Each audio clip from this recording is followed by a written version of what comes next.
Hello friends, मैं हूं अनिल चौधरी और आज हम लोगों का टॉपिक है बेंच प्रेस पे। तो मैं चेस्ट की कुछ वर्कआउट आपको बताना चाहूंगा यहाँ पे।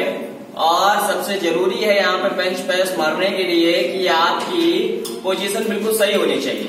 तो यहाँ पर मैं आज अपने जिम में हमारे मेंबर हैं और ये जिम करते हैं, अभी नए नए आए हुए हैं, तो कुछ पोजीशन जो है इनसे मैं लेना चाहूंगा कि देखते हैं कि ये किस तरीके से बेंच प्रेस मारते हैं और कुछ टेक्निक पे सुधार करूंगा और फिर मैं भी उस चीज को परफॉर्म करके आपको दिखाऊंगा।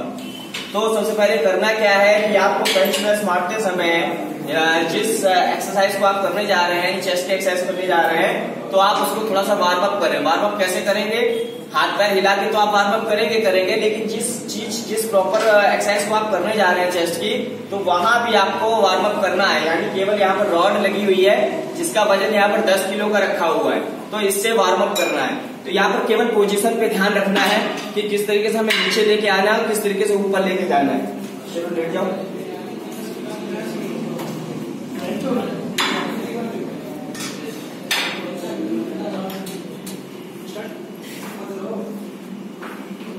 तो आप जो भी बार पकड़ेंगे उसको नाप के पकड़ेंगे, बैलेंसिंग बराबर होनी चाहिए। गलती कुछ लोग करते हैं ऐसे ही है कि बैलेंसिंग उनकी बराबर नहीं रहती। अभी करना क्या है, चलो उठाओ। इन्होंने बेंच को उठा लिया, रॉड को सीधे। अभी इनकी ये देखनी क्या पोजीशन बिल्कुल सही है। स्टार्ट।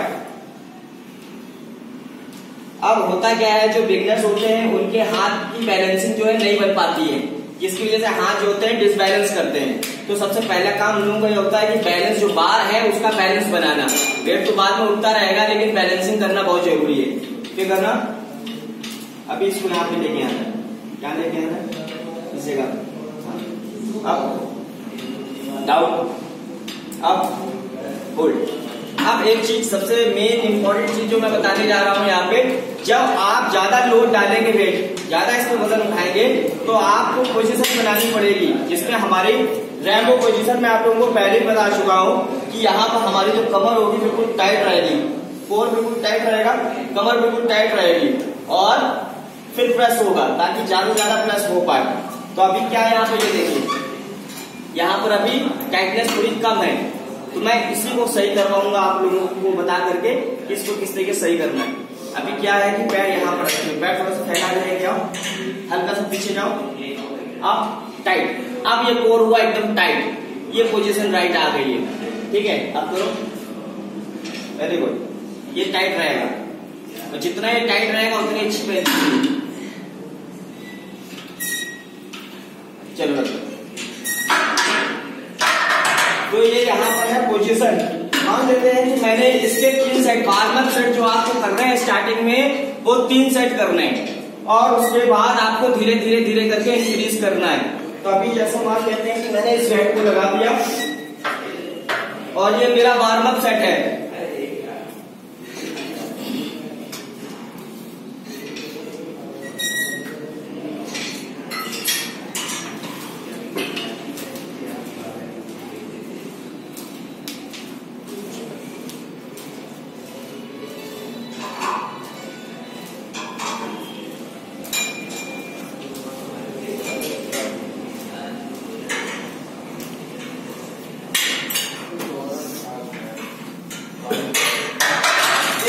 से एक ही वेट के आपको वार्म अप सेट लेने हैं, रेपिटेशंस कुछ ज्यादा मारनी है ताकि हमारी बॉडी में थोड़ा सा पंप आ सके। उसके बाद ही हमें गेन करना है, वजन बढ़ाना है धीरे धीरे करके। अब नेक्स्ट ये प्लेट आ गई 15 वाली।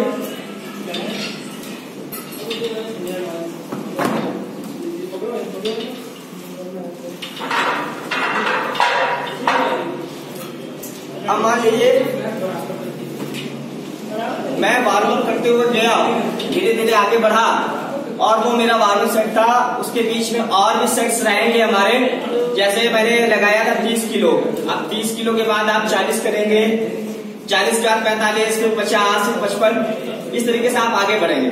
और यहाँ पर ये चेक कर लेना है कहाँ पर हमारी 8 से 9 रेपिटेशंस निकल रही हैं, वहां पे आपको मेहनत करनी है। अक्सर लड़के गलती क्या करते हैं कि स्टार्ट तो करते हैं नीचे से और ऊपर तक फिनिश हो जाता है, यानी आखिरी तक उनका कोई वो नहीं रहता कि सेट कितने बार में क्या है। अब करते क्या है गलती यहाँ पे फिर स्टार्ट किया और 3 और 4 सेट में खत्म कर दिया। तो यहाँ पर तो पंप भी नहीं आया, यहाँ तो बार पंप भी नहीं हुआ और एक्सरसाइज खत्म हो गई। यहाँ नहीं करना है सर। तो यहाँ पर जैसे ये मान लीजिए मेरा 7 से 8 रेपिटेशन इस वजन के मेरे निकलेंगे, तो मैं इसके कम से कम 4 से 5 सेट मारूंगा।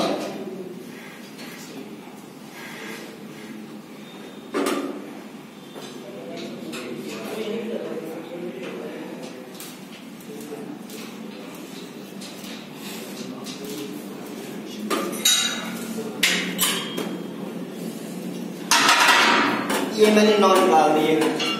उसके बाद थोड़ा सा रेस्ट लूंगा और रेस्ट लेने के बाद फिर मैं उसी बेंच में वापस जाऊंगा।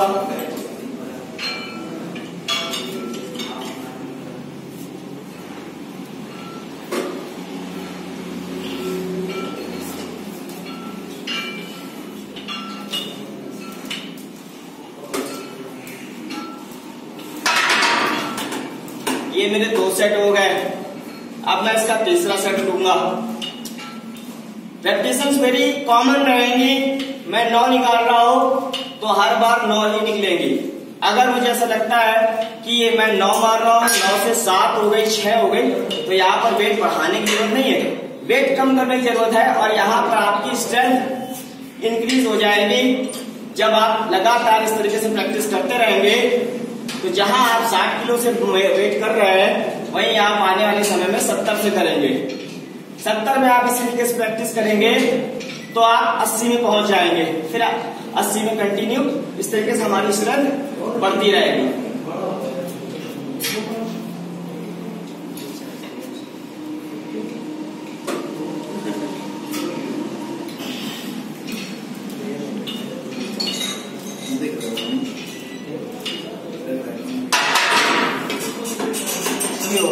सेट रेस्ट आप थोड़ा ज्यादा दिन है, वीडियो थोड़ी सी लंबी हो जाएगी, इस वजह से मैं थोड़ा सा उसको जल्दी करने की कोशिश कर रहा हूँ।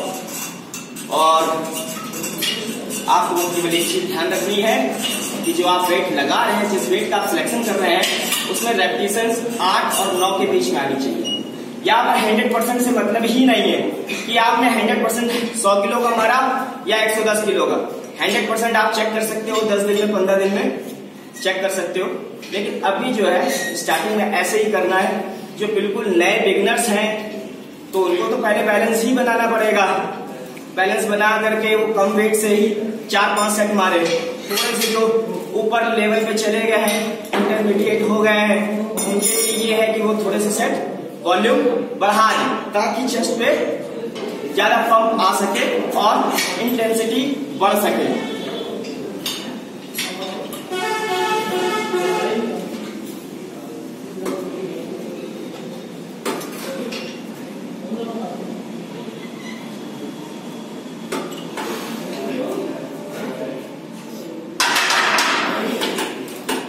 चौथा सेट हो गया और इसी तरीके से मैं इसका 5वां सेट करके ड्रॉप सेट करना चाहूंगा।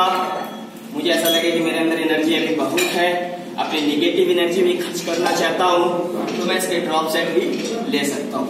अभी तो मैं बढ़ा नहीं, अगर मैं अपने एक्चुअल वेट पे जाता तो काफी समय लग जाता, लेकिन मैं अपने एक्चुअल वेट पे इस पे गया नहीं हूँ। केवल मैं एक एग्जाम्पल के तौर पे आपको समझाना चाह रहा हूँ। तो मैं वीडियो बनाऊंगा ऐसी जिसमें मैं अपनी पूरी एक्सरसाइज अपलोड कर सकूं।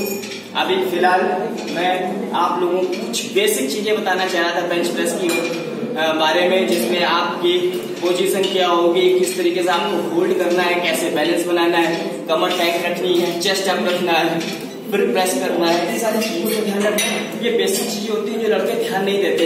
एक्चुअल मैंने पोजीशन बताई थी रेमो पोजीशन, तो उसमें मैंने कमर की पोजीशन अपनी ऐसे रखी थी।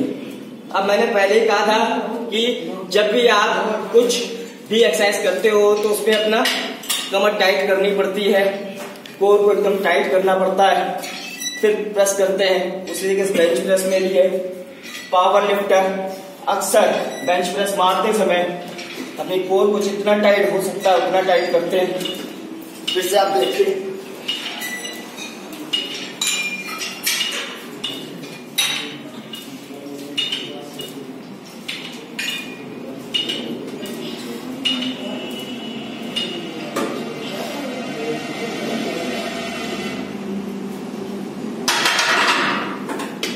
इस तरीके से आपको बेंच प्रेस परफॉर्म करनी है, चाहे आप 60 किलो से मार रहे हो, चाहे 70 से, चाहे 80 से, किसी से भी मार रहे हो। आपको केवल ये देख लेना है कि आप कहां पर जाकर 8 से 9 रेपिटेशंस मार रहे हैं। लेकिन ये भी ध्यान रखना है कि अगर आप 12-13 मारेंगे तब कंटिन्यू 5 सेट तक कहीं जाके 8-9 मार पाएंगे। अगर आपने हाईएस्ट परफॉर्मेंस दे दी इसमें और आप सोचे कि 5 सेट तक मैं 13-13 मारता रहूं, तो ऐसा नहीं होगा, एक डाउनफॉल आने लगेगा। पहले आपको ये 5 सेट अपने पूरे कर लेने हैं, उसके बाद आप चाहें तो ड्रॉप सेट कर सकते हैं, ठीक है। इसके बाद आप लोगों का आता है डंबल प्रेस। तो डंबल प्रेस भी आपको जो लगाने हैं, इसके बाद 3 सेट आप डंबल प्रेस लगा सकते हैं। कोई भी डंबल अपने हिसाब से ले लीजिए जिसकी आपकी 12 रेपिटेशंस निकले।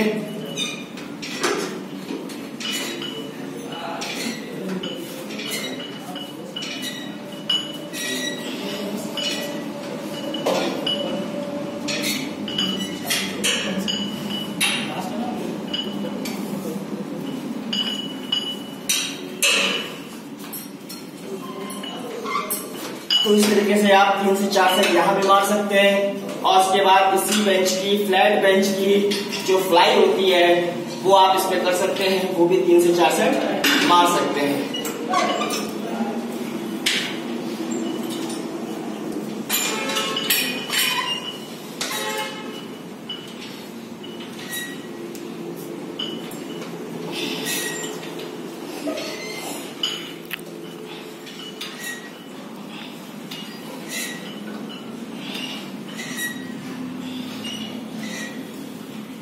इस तरीके से 3, 4, 5 सेट तक आप इसमें जा सकते हैं। आपको अच्छा इंटेंस मिलेगा, चेस्ट काफी पंप हो जाएगा, रिजल्ट तेजी में आएंगे। जो लड़के सोचते हैं केवल 2 महीने 3 महीने में बॉडी बना ले, तो उसके लिए मेहनत भी करनी पड़ती है और डाइट भी लेनी पड़ती है। तो यहाँ पर अगर आप 3 सेट मार रहे हैं, टोटल 3 सेट की बात कर रहा हूं मैं, कि आपने बस स्टार्ट किया और 3-4 पे खत्म कर दिया, तो यहाँ पर रिस्पॉन्स आपको नहीं मिलेगा, जल्दी रिजल्ट नहीं मिलेगी। तो आपको करना क्या है, अगर आप इस तरीके से यूज करते हैं, एक्सरसाइज करते हैं, तो आपको रिजल्ट जल्दी मिलेगा। जो काम आपका 6 महीने में हो रहा था वही काम। तो दोस्तों फिर मिलते हैं अपने नेक्स्ट टॉपिक साथ, तब तक के लिए नमस्कार।